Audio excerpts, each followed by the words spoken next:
നീ ഇത് വീഡിയോ എടുക്കണ്ടേ? നന്നായി. എന്നിട്ട് അതേമാതിരി ലൈവായി ഇതെന്താ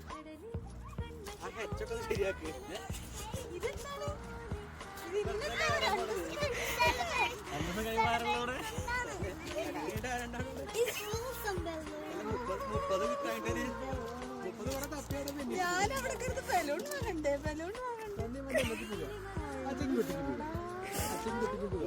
ഞാൻ വിചാരിച്ചു ഞാൻ വ്ലോഗ് ചെയ്യാൻ വേണ്ടിട്ട് ഈ വോയിസ്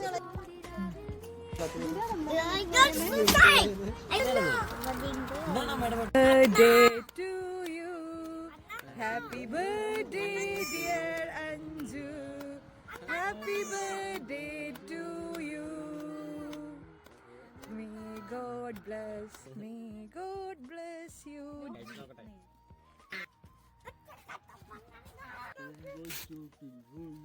പേപ്പർ താഴെ പൊന്നോ. സർപ്രൈസ് ഇഷ്ടപ്പെടാത്തവരായിട്ട് ആരും ഉണ്ടാവില്ല. അപ്പോൾ കുറേ ദിവസങ്ങളായിട്ട് ഞങ്ങൾ പ്ലാൻ ചെയ്തതാണ് ഇത്തവണ അഞ്ജുമയ്ക്ക് ബർത്ത്ഡേക്ക് ഒരു സർപ്രൈസായിട്ട് സെലിബ്രേറ്റ് ചെയ്യണം എന്നുള്ളത്. കുറേ രാകേഷ് ചേട്ടനും ഞാനും ലാലും കൂടിയിട്ട് കുറേ പ്ലാൻ ചെയ്തു. എവിടെ വെച്ച് നടന്നു. എപ്പോഴും ഞങ്ങൾ വീട്ടിലാണ് നമ്മൾ സെലിബ്രേറ്റ് ചെയ്യുക. അപ്പോൾ ഇത്തവണ ഒന്ന് പുറത്തായിക്കോട്ടെ, ഔട്ട്ഡോർ എന്നാണ് ഉദ്ദേശിച്ചത്. എവിടെയെങ്കിലും റെസ്റ്റോറൻറ്റിലൊന്നും പിടിക്കാണ്ട് എവിടെയെങ്കിലും ഒരു ഔട്ട്ഡോർ പീസ്ഫുള്ളായിട്ടുള്ള എവിടെയെങ്കിലും വെച്ചിട്ട് ചെയ്യാമെന്ന്. അപ്പോൾ അയർലൻഡിലെ വെതർ അനുസരിച്ചിട്ട് നമുക്ക് ഔട്ട്ഡോറൊന്നും അങ്ങനെ പ്ലാൻ ചെയ്യാൻ പറ്റത്തില്ല. എപ്പോൾ വേണമെന്നുണ്ടെങ്കിലും മിന്നി മാറും. അപ്പോൾ ഞങ്ങൾ ഓൾറെഡി തന്നെ സൺഡേ പ്ലാൻ ചെയ്തു. പക്ഷേ അന്ന് ഞങ്ങൾ ഉദ്ദേശിച്ച ഡെസ്റ്റിനേഷനിലേക്ക് എത്തണമെന്നുണ്ടെങ്കിൽ കുറച്ച് ദൂരം ഉണ്ടായിരുന്നു. പിന്നെ അന്നാണെന്നുണ്ടെങ്കിൽ രാവിലെ മുതൽ മഴ. എന്തൊക്കെ നോക്കിയിട്ടും അവളെ കൺവിൻസ് ചെയ്യാനും പറ്റണില്ല ആ റൂട്ടിലോട്ട് വരാൻ വേണ്ടിയിട്ട്. നമ്മൾ ഒരുപാട് നിർബന്ധിച്ച് കഴിഞ്ഞിട്ടുണ്ടെങ്കിൽ പിന്നെ അവൾക്ക് എന്തെങ്കിലും ഡൗട്ട് അടിച്ചെങ്കിലോ എന്ന് വിചാരിച്ചിട്ട് ഞങ്ങൾ പിന്നെ അധികം നിർബന്ധിക്കാൻ പോയില്ല.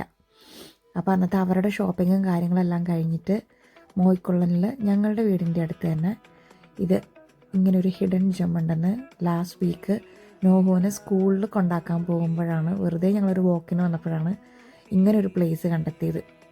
ആൻഡ് ഇറ്റ്സ് ലൈക്ക് നമ്മുടെ നാട്ടിലേക്കുള്ളൊരു കാവ് പോലെ, ഒരു നിറച്ച് മരങ്ങളായിട്ട് നടുക്കൂടെ ചെറിയൊരു വഴിയും ഇട്ടിട്ടുണ്ട്.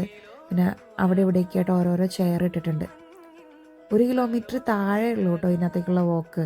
പിന്നെ അതുകൂടാണ്ട് ഇതിൻ്റെ ഈ വഴിയിൽ തന്നെ അങ്ങോട്ടും ഇങ്ങോട്ടും ടാറിടാത്ത ചെറിയ ചെറിയ ഇടവഴികളുണ്ട്. അതിനകത്ത് ഒരാൾക്കാണ് കഷ്ടി നടക്കാൻ പറ്റുള്ളൂ, അങ്ങനത്തെ ചെറിയ വഴിയും. അപ്പോൾ ഇവിടെ ഇവർ ഓൾറെഡി ഇതിൻ്റെ എൻട്രൻസിൽ ഇവരിവിടെ എഴുതി വെച്ചിട്ടുണ്ട്, നടക്കാൻ വേണ്ടി മാത്രമേ പറ്റുള്ളൂ, വണ്ടികളകത്തേക്ക് പ്രവേശിപ്പിക്കരുത് എന്നുള്ളത്. അപ്പോൾ ഞങ്ങളിങ്ങനെ ഇവിടെ വന്നു. ഇവിടേക്ക് കയറുന്നതിന് മുൻപായിട്ട് കേട്ടോ, ഇതിനുള്ളിലോട്ട് കയറുന്നതിന് മുൻപായിട്ട് പുറത്ത് വെച്ചിട്ട് ഞങ്ങളാണെന്നുണ്ടെങ്കിൽ ഞങ്ങളുടെ കാറിൻ്റെ ഡിക്കി കുറച്ച് ബലൂൺസൊക്കെ വെച്ച് ഒരു ചെറിയ രീതിയിൽ ഡെക്കറേറ്റ് ചെയ്തിട്ടായിരുന്നു വന്നിട്ടുണ്ടായിരുന്നത്. പിന്നെ ഇങ്ങനെയൊക്കെയുള്ളൊരു പ്ലേസിൻ്റെ ഏറ്റവും വലിയ ഹൈലൈറ്റ് എന്താണെന്ന് വെച്ചിട്ടുണ്ടെങ്കിൽ ഇവിടെ പാമ്പില്ല. അയർലൻഡിലെ പാമ്പില്ല കേട്ടോ. വിദേശത്ത് താമസിക്കുന്നവർക്കറിയാം, നമ്മൾ വീടും വീട്ടുകാരെയൊക്കെ വീട്ടിൽ നിൽക്കുമ്പോൾ കുറച്ച് സുഹൃത്ത് ബന്ധങ്ങളില്ല എന്നുണ്ടെന്നുണ്ടെങ്കിൽ ഇവിടുത്തെ ജീവിതം ഭയങ്കര ബോറിംഗ് ആയിപ്പോൾ. ദൈവകൃപയാൽ ഞങ്ങൾക്ക് ഇവരും ഇവരെ കൂടാതെ കുറച്ച് ഫ്രണ്ട്സും കൂടെ ഇവിടെ ഉണ്ട്.